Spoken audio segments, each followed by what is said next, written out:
Good morning, folks. Welcome to That's My Farm. I'm Jim Schroyer, your host, and we're in luck because we're at the Weather Data Library in Mesonet in the Department of Agronomy in Throckmorton Hall. We're going to be meeting with the individuals involved with collecting the data and how all this information benefits you. We've got to take a break, so we'll see you after these words from our sponsor. Thank you.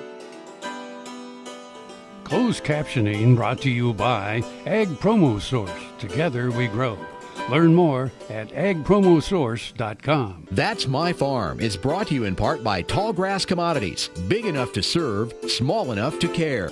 Good morning, folks. Welcome to That's My Farm. I'm Jim Schroyer, your host, and with us we have Mary Knapp, our Assistant State Climatologist, and we're going to be talking about the Weather Data Library that's housed in the Department of Agronomy here at K-State, and the Mesonet and various things in the other segments. But Mary, kind of take us off on what the Weather Data Library does and what we're all about. Okay, basically give you a very short history. Back in the 70s, the National Weather Service decided that climate wasn't an important part of their mission, and they eliminated the State Climate Office. At the time, Dr. Dean Bark, who was a professor of physics here at Kansas State University, said, wait a minute, this is vitally important to agriculture and to the citizens of Kansas. So he worked with the university to maintain that program. It's now migrated through various iterations, and we are housed in the Department of Agronomy. We have an expanded office now, so we have a full-time tenure-track faculty, Dr. Jamal Lin, who is the state climatologist. His focus is on research. He has 2 graduate students working with him, and the research is geared towards climate and climate impacts on various phases of Kansas life. And so that's not just agriculture. We're talking about everybody. But everybody, water use, urban environments, because weather does impact everybody. My role is more in the outreach area, so I will be talking to producers. I do presentations to STEM classes, so wide variety of things. I also help prepare standard products that go out, so we do a weekly update to the drought monitor. We also do weekly drought updates, and yes, there is still drought in Kansas, and a number of other things. And then again, we serve as a source of information for producers or for citizens who might need to know more about the weather. We do a lot with the Mesonet data, and you'll be talking to Chip Redmond and the various other members of the Mesonet group, the team, later in the segment. But we also work with the National Weather Service, and we archive data from the Co-op Observing Network. We are a co-op observing site here in Manhattan, and that is our official Manhattan reporting station. Our data goes back to 1856, which actually predates the college. So we do have a very long history of accumulating weather information and making it available.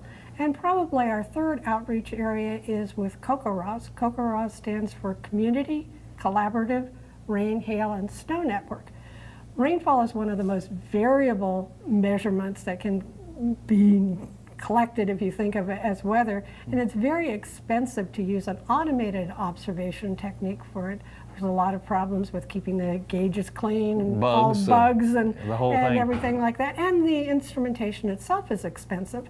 So with the COCORAS network, we use a standard 8-inch plastic gauge that's used with the National Weather Service Storm Spotter network, so it's comparable from site to site. Volunteers get a gauge, deploy it, and report daily with the rainfall. So you're basically citizen scientists, so to speak, or at least reporters. Now the COCORAS program is across the country and has actually gone international. So we have Canadian groups, and the Bahamas have recently joined. Mary, thanks for giving us that overview. I appreciate Thanks. that. Folks, we have to take a break right now, so we'll see you in a minute after these words from our sponsors. To see this show and past episodes of Ag AM in Kansas, go online to agaminkansas.com. Soil is the life of a farm, and for 25 years, SureCrop Liquid Crop Nutrition has helped growers produce abundant quality crops while preserving and improving the soils they steward. SureCrop offers complete soil and plant analysis with cropping recommendations, delivery direct to your on-farm storage, and quality crop nutrition custom blended for your field. Choose SureCrop for the assurance of excellence for your soil. Call today or visit their website for more information. Buying a car shouldn't be this hard. And at Brown Chevrolet Buick in Wamego, it isn't. It's actually awesome. Whether you want a new or used car or truck, Toby's team can make the deal. Even if you want to custom order a new car or truck, Toby's team can make the deal. See Toby's team at Brown Chevrolet Buick in Wamego. We're awesome. That's My Farm is brought to you in part by Tallgrass Commodities. Big enough to serve, small enough to care. Welcome back to That's My Farm. I'm Jim Schroyer, and with us in this segment we have Chip Redman, who is the manager of the Mesonet. And so Chip, tell us a little bit about the Mesonet. We got a chart back here, and tell us what it is and what it does, and take off.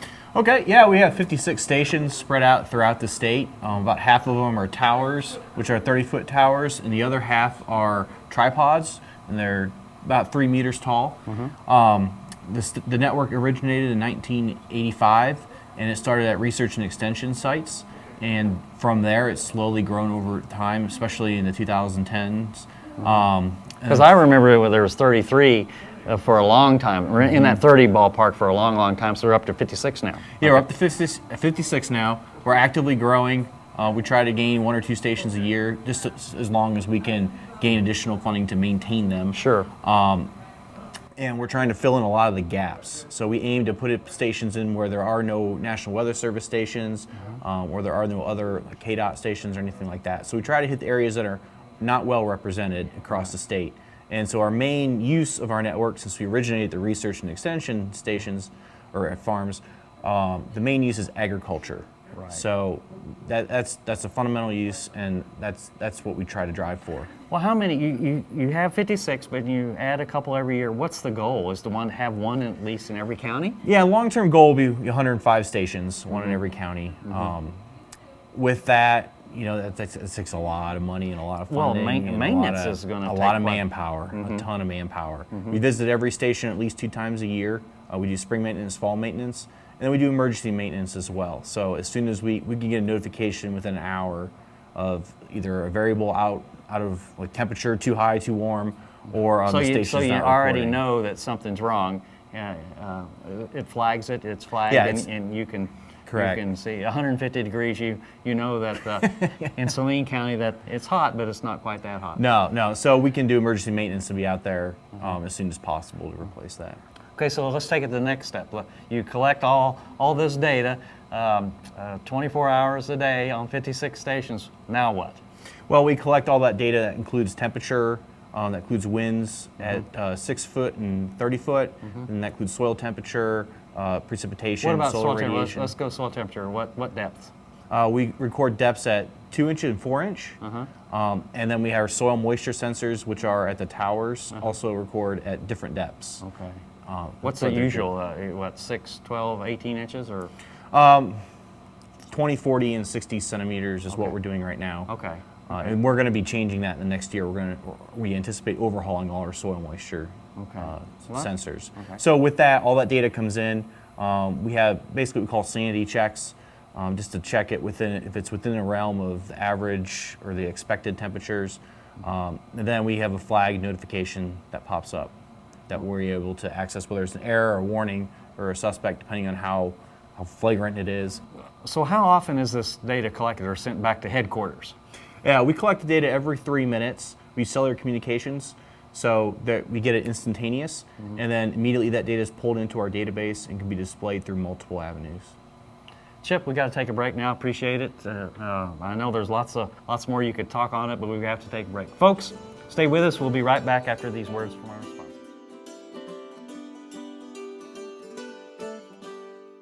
Here's another gardening tip with Annette Jackson from Jackson's Greenhouse. Fall is a great time to plant, and if you would like fresh fruit, grapes, or berries to eat next year, now is an ideal time to plant.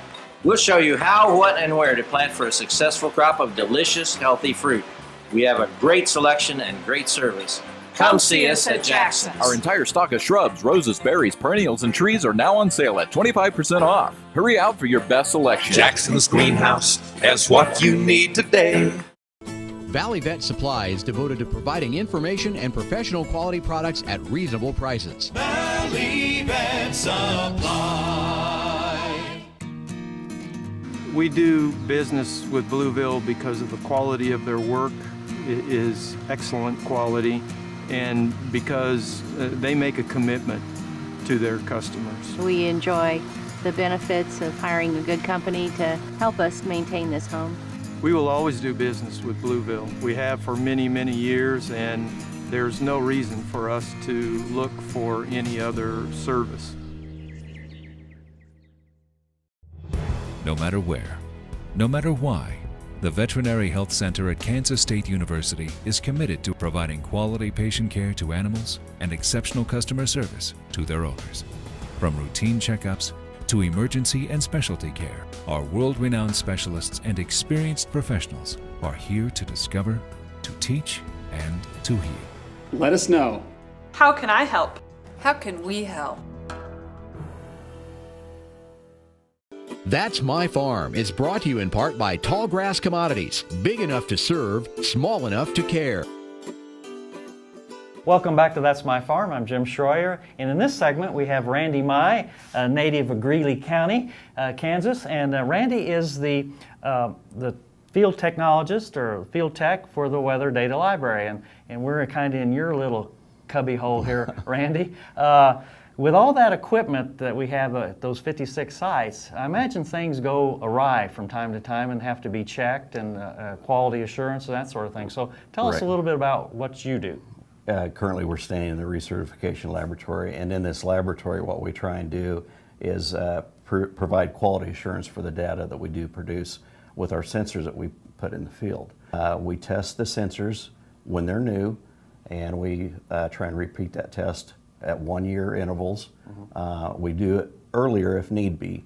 If things go wrong. That is correct, if we suspect the data. Now what this really does for us is it just gives us a sanity check to where we can bring sensors back in and also send them off for recalibration if we think we need to. That allows us to basically maintain a level of quality assurance of our data that we're producing. Yeah, if you have bad data or bad sensors out there, bad data in, bad data out, so to speak. That's true. Yeah. Okay. Yeah. So tell us a little bit about this what you have right there. Then you have a good. The first apparatus that we're looking at right here, or is positioned here, is for measuring solar radiation. We use what's called a pyranometer, which most people have them in their new vehicles, and that sensor is used to turn on their lights as the sun goes down, so it senses solar radiation. Right, okay. So this is basically the same thing. Right. So we take a brand new sensor, one that we've deemed good by certain acceptance criteria, and then measure all other sensors against that, and it has to fall within a percent value of what we consider good. A standard, right? Yes, sir. Okay, good deal. And so what is this next machine we have here behind us? Right behind you, that is actually for testing temperature and relative humidity sensor, which they're actually a sensor that's blended together. So we are able to close the hood on this and run it across a gradient of temperatures, check it at different points at that temperature gradient, and then also the little test chamber that's directly behind you, we check at different humidities, and we use salts inside there because particular salts are proven. There's been good research done on it that tells how much water it will give up and maintain. So then we can establish a known humidity. Relative humidity. Yes. A standard. Yeah, it's just a sanity check for us, so we can send it in to those who do NIST standard checks. We don't do that here, but it allows us to make sure we can send that in and check things out. It was mentioned earlier that you go to the field and make checks there. What are some other things that you're looking for on site? to get to those, first of all, these are the only checks that we do inside in-house. Right. The rest of the checks that we do through a fall and a spring maintenance. And those are, for example, we do a rain gauge calibration test. We make sure that that is actually working and monitoring whenever we do get rainfall. And we also go through a cleaning process, which is to help maintain the accuracy of them. And you take for where I come from, Western Kansas, where there's quite a bit of dust blowing, we need to clean them pretty often. So. And you're right, it does get a little windy out there, doesn't it? Folks, we have to take a break right now. Stay with us. We'll be back after these words from our sponsor. See you in a minute. Ag Promo Source is a unique group of marketing specialists with one mission: help your ag business grow. Each affiliate has their own area of expertise, and they work together to bring you advice, products, and services. To get started, visit agpromosource.com. Ag Promo Source. Together we grow. Next time you see a beautiful field of corn, reach out and thank the farmers who work tirelessly to raise corn for livestock feed, renewable fuels, and exports to feed a growing world population.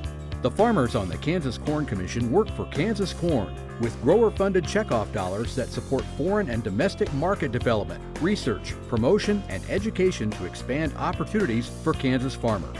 To learn more, visit kscorn.com. That's My Farm is brought to you in part by Tallgrass Commodities. Big enough to serve, small enough to care. Welcome back to That's My Farm. I'm Jim Schroyer, and with us we have Randy Mai, the field technologist, or the field tech for the Weather Data Library and Mesonet group here. So, Randy, tell us what we have behind us here.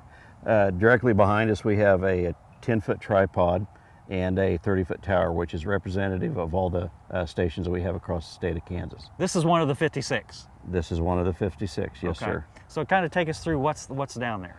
Well, the 30-foot tower has basically the thing that's the difference between the 10-foot tower. It has one additional wind vane on it, or anemometer. So that's the largest difference. Okay. We're moving from the 10-foot to the 30-foot. We're trying to upgrade all those 10-foot tower or across tripods. The state. Across the state, yes, sir. So what does a little puppy like that cost, ballpark, to put in? Outfitted the way it is roughly $20,000. And then you have upkeep, and that can be probably 10%. Easily, yeah. And that's each year. Yeah, and that's assuming that nothing really goes wrong with it, like lightning strike or fire or something of that nature. You've had both of those this year. Unfortunately, we have. Okay, so what's on the tripod? On the tripod, you have a 8-foot anemometer, which measures the wind speed and the wind direction. Also have solar radiation, barometric pressure, temperature, relative humidity. On the 10-foot tripod, we do have a rain gauge, a tipping bucket rain gauge, which measures just the moisture, but it's not heated. On the 30-foot tower, we have a heated rain gauge, so if it gathers any type of snow, it has a proximity switch in it, which will go ahead and kick on a heater, melt the snow, and measure the amount of moisture. So you don't lose that. That's correct. Okay. Randy, thanks for taking time You're and quite looking at welcome. the field. Appreciate it. Thank you, sir. Folks, we'll be right back after these words from our sponsors.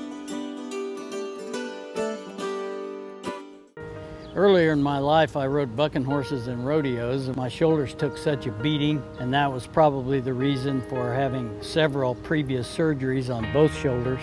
About a year ago, I decided that I didn't want to have another surgery, and so I contacted Kansas Regenerative Medicine, took their treatment process. It was relatively pain-free. Now, after 8 months, my shoulders have healed to the point where I think I'm probably 90 to 95% of normal. It takes a couple of months to start to see results and feel real progress. That continued to increase gradually until now at approximately 8 months, and I'm extremely pleased. I've got full range of motion. I can lift weights, I can throw, I can do a lot of things that I couldn't do without a lot of pain previously.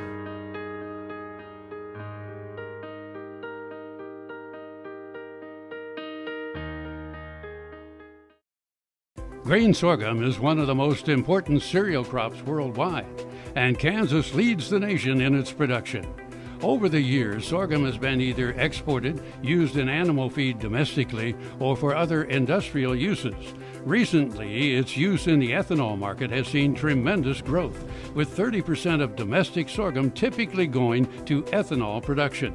Kansas Grain Sorghum is committed to sorghum research, market development, and education. Learn more at ksgrainsorghum.org. That's My Farm is brought to you in part by Tallgrass Commodities. Big enough to serve, small enough to care. Welcome back to That's My Farm. I'm Jim Schroyer, and in this last segment we have Dan Regier from Harvey County, and he is the web and database manager for the Weather Data Library at K-State. So Dan, that's a big title. I know you've got lots of responsibilities, so kind of tell us how do you get the data? I mean, we've seen the stations at the various locations, and so how do you get it, what do you do with it, and who uses it? Right, so the stations collect the data, obviously. That gets transmitted wirelessly via cell phone modems to our weather data call-up machine. That machine compiles all of the data that we have into files that I then read into the database. Okay. From that database, I'm then tasked with running quality control on these data. That's a big project. At this point, it's pretty rudimentary. There are many, many things you can do just to make sure that the data that's coming in is good. You can verify that you don't have a sensor that's going bad, or there's a fire that's run over the tower or something. So like we had this past year down in South Central Kansas. We had a lightning strike recently also. Yeah, so you want to make sure that the data coming in is reliable data, because those who are using it for research need to know that they're looking at what was actually happening with the weather, not something that a sensor just made up. Right, right. Okay, so what do you do with it then? You've got it coming in, so what do you do with it? Then we have our data. We think it's good. We've run our tests on it. So then the question is, first of all, how do you protect it to make sure that it's available for use, a long time to come? And then secondly, how do you get it to the people who want to use it and need to use it? So a lot of my job in the past 6 months has been just shoring up our database structure and our backup system so that we can keep this data safe. Going forward is this open-ended project of how do we disseminate the data? Who wants to use it and how do they want to use it? So for the Kansas Mesonet homepage, this is what you're going to see when you first click on it. We have all of our stations are represented on here. You can click on various stations. This is pretty dramatic right now. We're at a time when a cold front is coming through. It's 42 degrees up in northwestern Kansas, 77 southeast Kansas. So pretty fun to watch. We can also look at the 24-hour precipitation and the current wind speeds. One of the new tools that we've introduced in this past fall is the freeze monitor. This is a page that gives us all the 24-hour low temperature for each of our stations. It also tells us how many hours below freezing. Exactly, and then how many hours below 24 degrees, which is really cold. Right, and important for wheat production is my understanding. Right. Along with that, we have all the data down here. Let me go back to we have all the data down here, which are then sortable. So if you want to know which station had the lowest temperature in the last 24 hours, you can click on that, and you can see, well, it is Cheyenne up there in northwest Kansas, which is dropping down cool the and freezing, getting cooler. Right. Also, on our Mesonet page, we have some agricultural tools. We have growing degrees, which allow you to look at the growing degrees for corn and sorghum. At the various locations. We also have the ability to pull historical weather. So if you want to know what the temperatures look like for the last week in Manhattan, or what they look like this week 2 years ago in comparison, we can pull that data, and you have all of this, and you can pull that into your Excel spreadsheet if you're a researcher, or jot it down in your diary if you're just interested in what the daily temperature was. Dan, I really appreciate this. You've really done a good job. You've really updated here as of late, haven't you? Thanks for being with us on this episode of That's My Farm. And don't forget, next week about this same time, Be another episode of That's My Farm. See you then. Closed captioning brought to you by Ag Promo Source. Together we grow. Learn more at agpromosource.com.